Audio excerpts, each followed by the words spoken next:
this is the fourth time and I'm getting pissed off. I'm thinking, should I actually do a review of this deck? Because I haven't done reviews for such a long time now. I think it's about 2 months. I've been busy. I've been looking after homeless kittens, fostered kittens, etc. So time sort of run away from me. So and I unopened this. It came in a lovely box from Oneness Emporium, and I was so happy. It was all oohing and ahhing about the little lovely touches that Cheryl always, you know, sends in the box. And I show this lovely box from US Games about the golden edges, gilding everywhere, and very good quality, magnetic. And then after showing the two, it comes with 2 books as well. And the first book is actually a story. It's like a fairy tale, really, about the Wicked Garden. Absolutely brilliant. It's like very buttery feel to the golden gilding on the outside. You have the little ribbon. Good quality. This is top quality. Pictures of the cards. And then you have another book, which is the Garden Journal. And I thought this would be the book where you have divinatory meanings. So you have, it's very aged feeling, vintage feel to it. Have some spreads. Also a lot of work has gone into this. And you have a picture of the cards itself. You have entry found, her reflections.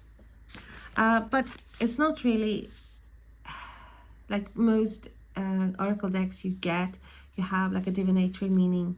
Even if it's not on the card, it's definitely in the book. Here it's not really. So this is like a deck I feel like I have to work with for quite some time. I will have to read through everything, because I think you have to make up your own divinatory meanings here. It's like you have Lady Muriel Stirling, so what can that tell you?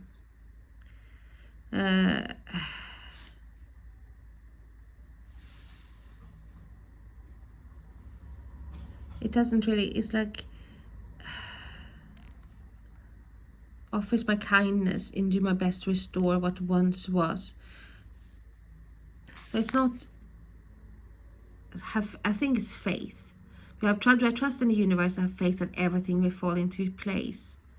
So you have to make up your own divinatory meanings, I think, for the cards.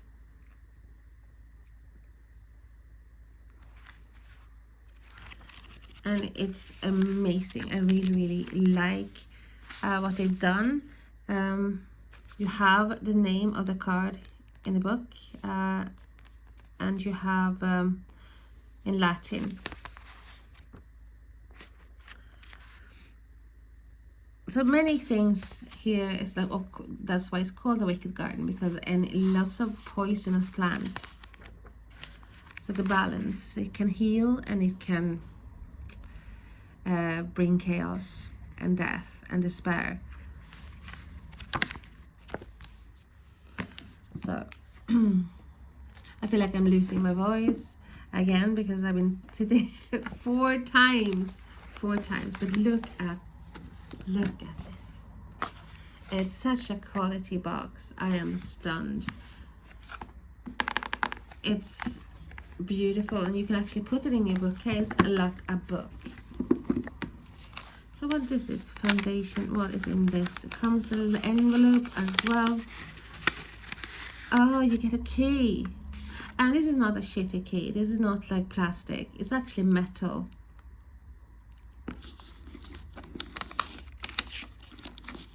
Wow, I love extra touches like that. And here will be the problem, I think, opening this deck up. And it's by Matt Hughes, by the way, and I have all his decks. I love, they feel like luxurious with the golden gilding and his decks that he has created, like tarot decks, for example. Oh, where is my tool? Where is my sharp, deadly tool? I haven't got a clue, actually. Let's try. I have on the other hand, I have a claw clipper here for cats and kittens, and I miss them so much. It's just, here we go. Here we go.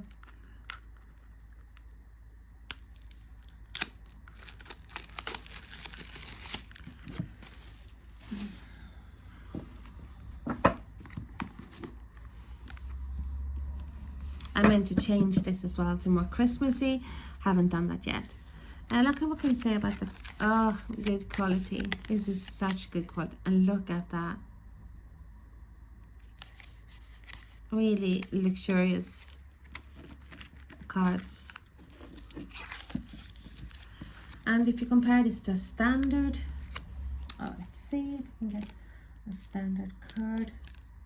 This is a standard tarot deck. It is not as wide, but it's taller. It's just more rectangular than the other tarot decks. Gilded in black. Oh, love.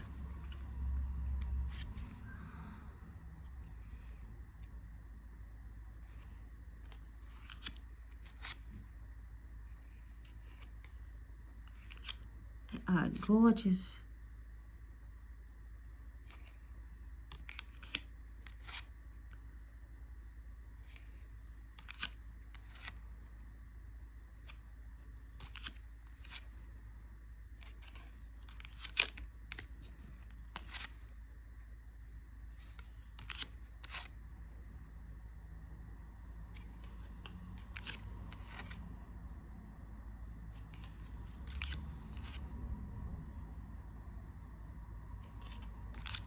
And it's I read actually the back of the deck, the back of the case, the box, and it's 32 cards, so it's not the biggest of decks, but wow, the work that has gone into this and the quality.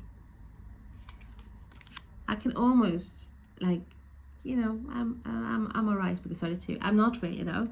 I think that is, you know, nah. I think the minimum for me is 36, absolutely 36. So 32, I think that's, no, it's too little. But it is a beautiful, beautiful deck.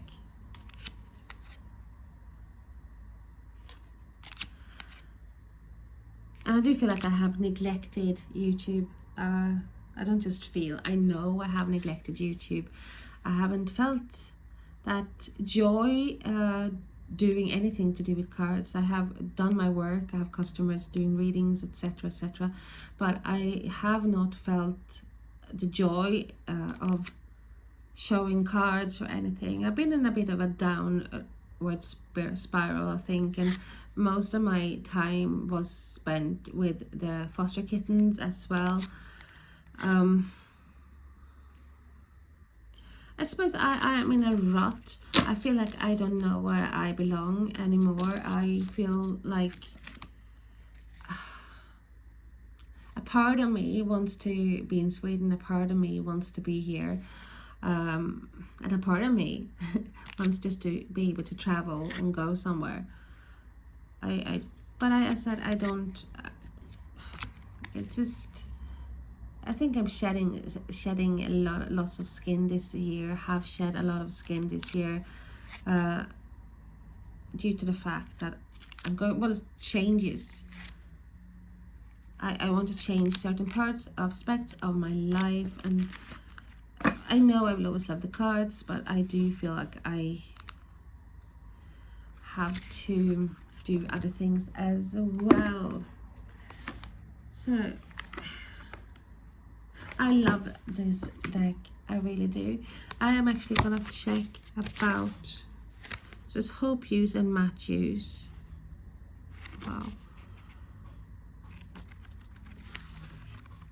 I was hoping there would be like some sort of index or something talking about the cards when it comes to divinatory meaning, but it's not an easy like normally the normal deck use, like you look at the, though you have the divinatory meanings, if you don't get it intuitively, you have it in the book or you have it on the cards or both, but here you haven't. And it's not like, you know, you can look at this card, for example, and straight away it's going to be an intuitive image. It's not really speaking intuitively to me just by looking at this, because otherwise I use cards, most of the times I use cards that do speak intuitively to me.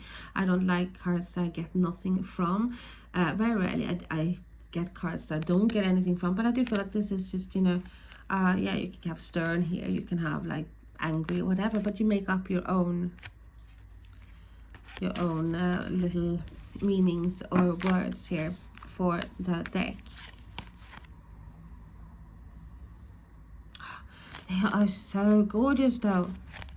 I can't get over how beautiful. Look at that. It's like a blue as well. So apart from the golden gilding here, we have the blue shimmery. Love, love, love, love, love. And they're not, you haven't got us another thing with these though. So it's that you don't have the number. You don't have a number here on the card. So even if they were like, you know, you wanted to look, I use the deck, there is no, you will have to go through the whole deck, the whole book.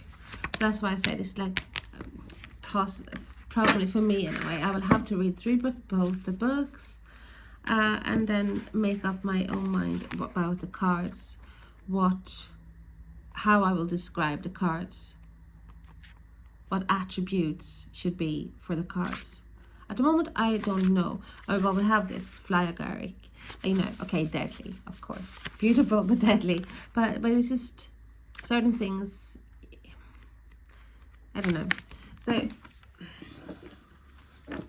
I suppose if I were to change anything about this deck, and not saying I would or even could, but because I think it's stunning. The quality, the feel of the cards, like a linen finish as well, and it's actually good cardstock. So what we do, I'm gonna pull, actually shuffle this. But if I were to change this, if I got the power to change this, I would definitely put a number or you can do alphabetical, but I would have like some sort of a keyword at the bottom of the cards. So let's shuffle these and see what cards. If I can get a card, they shuffle beautifully, and we have that. So we have exactly the card I was looking at. Balanis Hamadryad, so it's a dryad. So let's have a look.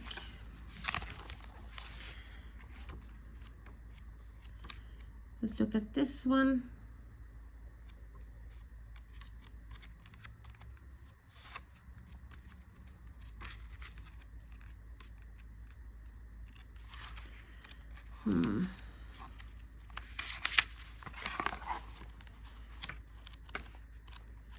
So in this one you don't have the cards, but you should have it in here.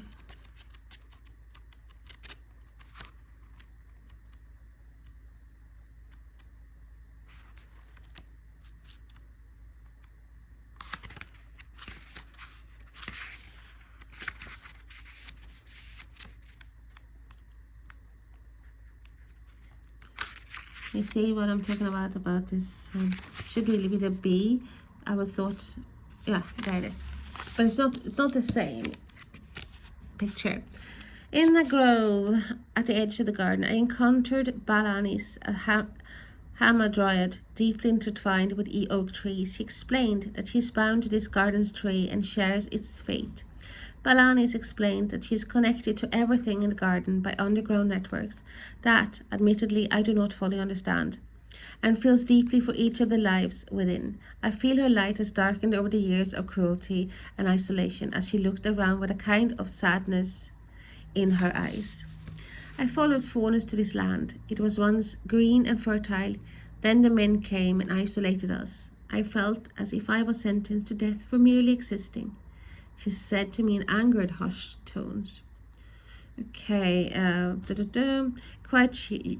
these spirits are said to be usually quite cheerful and playful, and she's more vengeful and sad.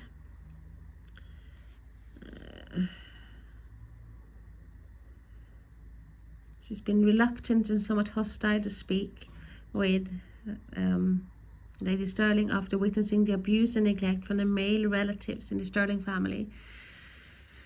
So it's atonement as well.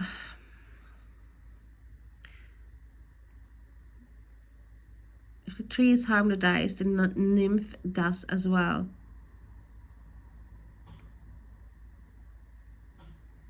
Offerings to amend for the transgressions of the men in my family.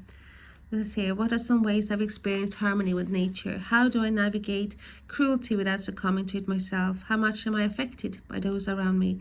Do I mirror their actions? Are there any areas in my life where I stagnate because of negative influence? So yeah, that's it really. I hope that you will let me know if you have your own channel. I know I have to watch a lot of videos, and that's actually, I'm looking forward to videos from people doing the same thing, and people I follow, and friends people I got to know doing this. So I'm so grateful for all of you. Thank you for being here, even though in my absence. It means a lot that you're staying. So thank you so much. Bye now.